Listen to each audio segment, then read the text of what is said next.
Alam nyo ba na may sinapian dito sa Pilipinas habang nasa loob ng kulungan? Ang pangalan niya ay Clarita Villanueva.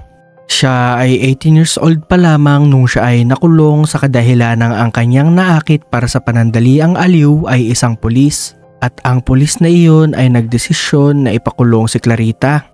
Ngunit nung siya ay nakulong noong 1953 sa Manila City Jail ay sinasabing nagsimula siyang makakita ng mga kakaibang nilalang.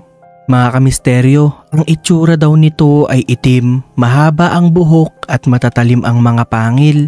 At pagkatapos nito mga kamisteryo ay naging sunod-sunod na ang hindi maipaliwanag na pangyayari sa kanya sa loob ng kulungan. Sinasabi na dito ay bigla na lang siyang nagwawala, may sugat sa katawan tulad na lamang ng kagat sa leeg at sa likod. At noong panahon na iyon ay walang makaalam maski mga doktor at pulis kung ano ang nangyayari sa kanya. At naitigil lamang ang kababalaghan noong dumating si Pastor Lester Sumral upang siya ay maibalik sa normal. Mga kamisteryo, totoo kayang sinapian si Clarita o gawa-gawa lamang? I-comment nyo ang inyong opinion upang ating mapag-usapan ito. At huwag kalimutang mag-follow o subscribe para sa ganitong klase ng content.